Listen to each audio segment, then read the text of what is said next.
Hi, I'm John from Gentleman Whiskey, I'm Brandon. and we're back with a list video, baby. We're back. And our hats are backwards. Backwards.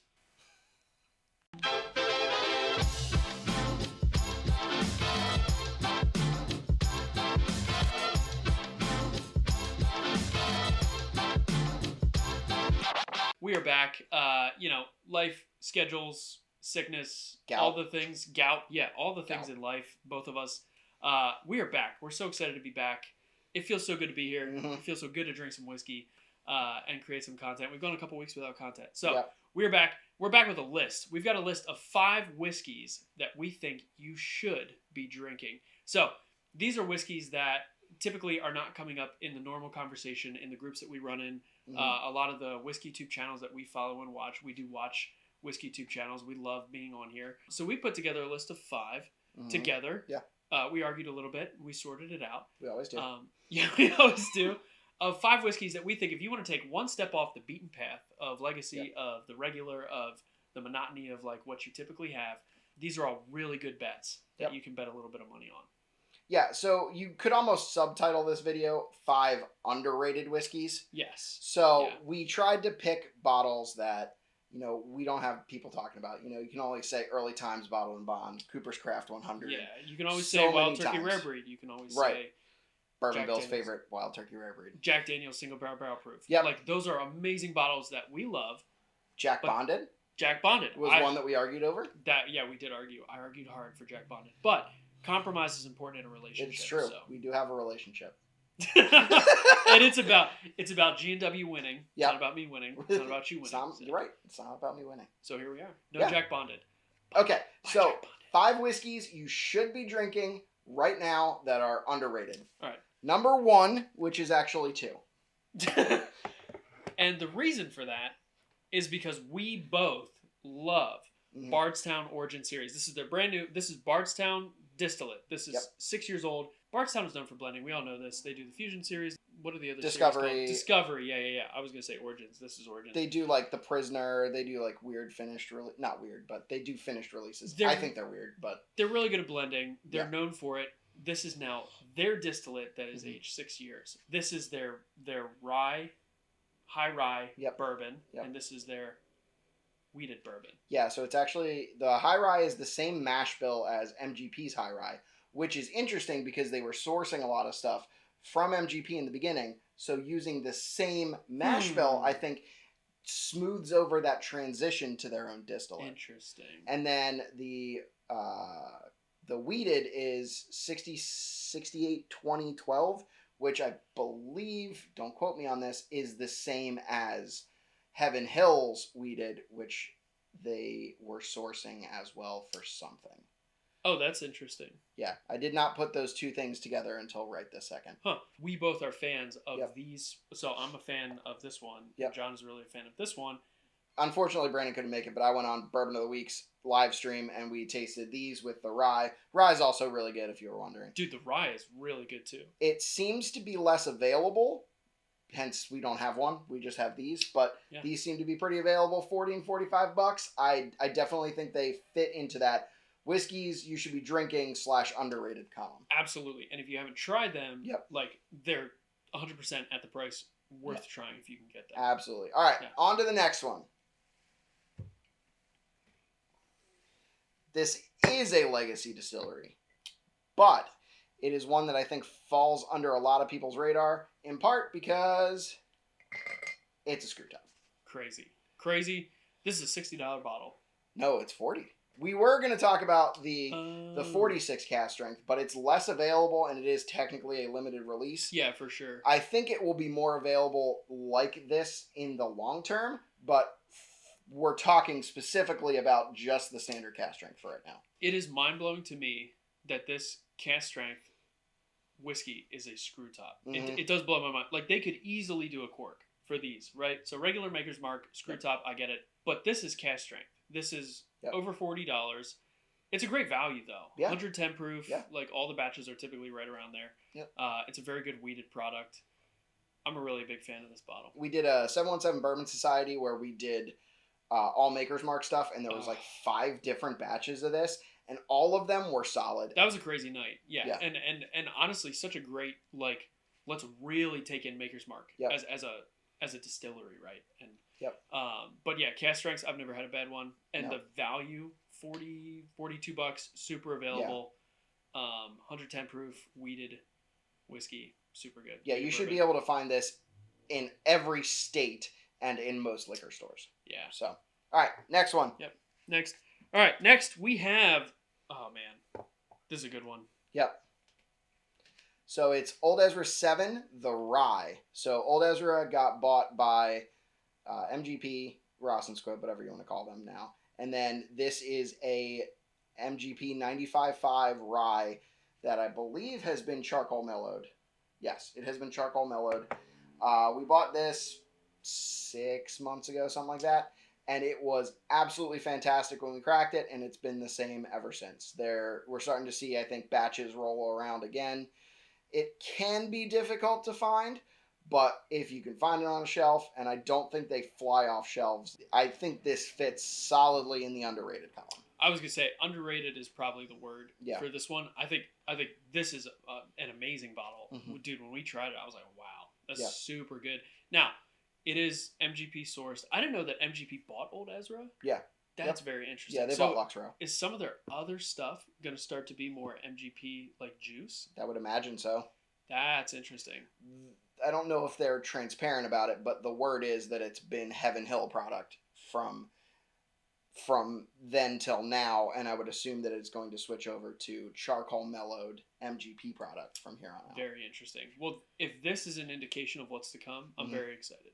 Well, I mean, yeah, the 95.5 rye, 95% rye, 5% malted barley is a very, very popular mash bill. You know, Bullet Rye has it as the like mainstream version, but it is very popular, and I think the charcoal mellowing gives this a complexity that mellows down some of those like really rye spearmint notes and gives this a great well-rounded flavor. Yeah, it's very, very good, and it's worth $70. What is it? 70, yeah, 70, I think it's actually shelves? up to 80 now. I think the first release was 70, and I think it went up $10. But everything's going up, so it's worth $10 more.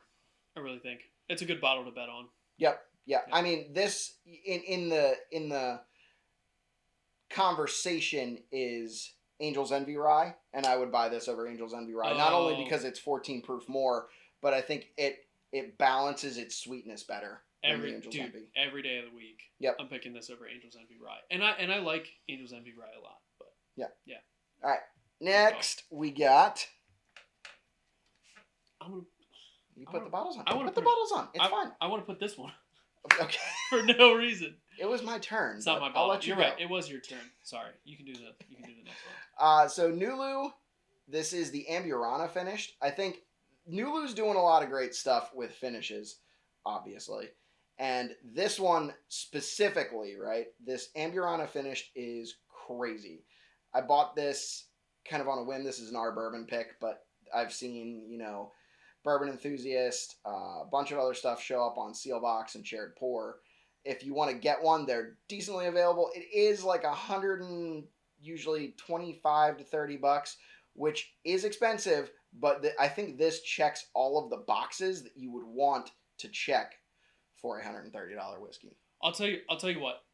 It is an experience that is like nothing else I've tried. Right. So when I try, like, the notes, the Amburana finish changes the whiskey so much in such, for me, like a very enjoyable way. So it is like I think the note that you said was like snickerdoodle cookies. Yeah. And I smelled it and I was like, that literally smells like often the food to whatever flavor associations are like, I'm making the connection. This was like dead on. This was crazy. It is a crazy bottle. I do think it's worth $120 or $130, whatever it is. Yeah, I think this one was $130 from our bourbon.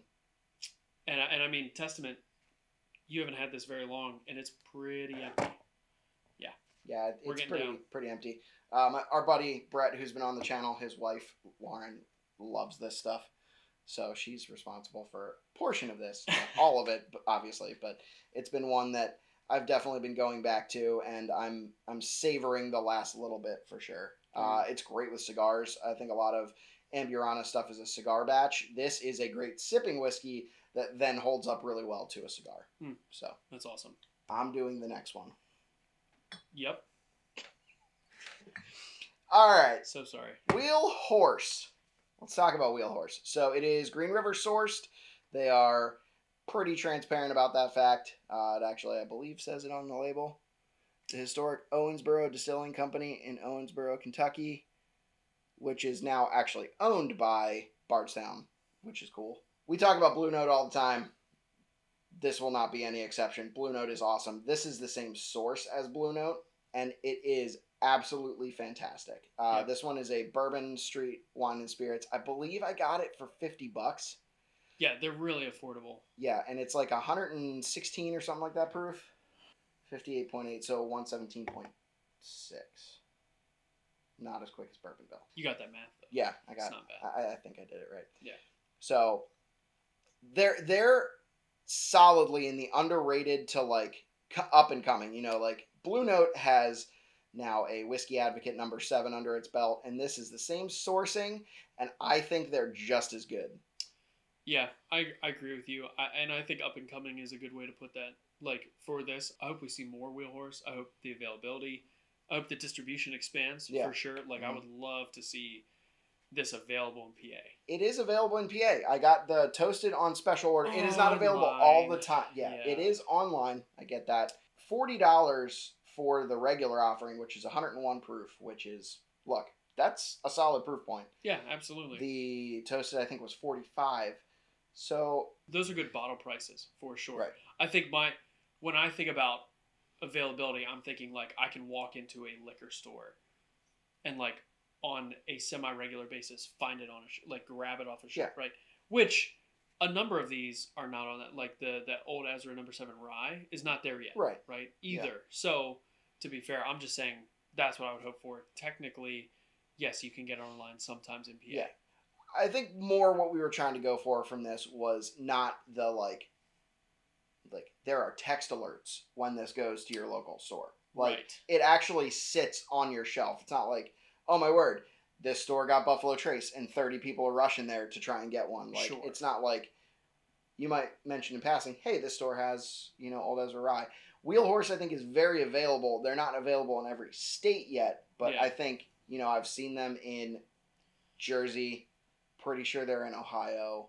You know, Pennsylvania doesn't get things usually craft very often right away, but this was a Pennsylvania bottle. So I think this solidly fits into our underrated, and I think like Blue Note blew up last year, 2 years ago, the Wheel Horse is going to start getting some attention too. I hope so. I think it's a great pour. All right, so those are our 5 whiskeys that we think you should be drinking. Drop us a comment. Tell us what you think we should be drinking. Yeah, or if you've tried any of these, tell us what you think. If you like them, if you don't like them, we got it totally wrong. Let us know. Yeah, please do. We love to have the conversations. Stop by our live streams if you want to talk to us live. They're a lot of fun. Yeah. Next one will be coming up at the end of July. Check out our channel. We always post them about the week before. So hit that notify button, like, comment, and subscribe. And we hope to see you next time. Cheers. Cheers.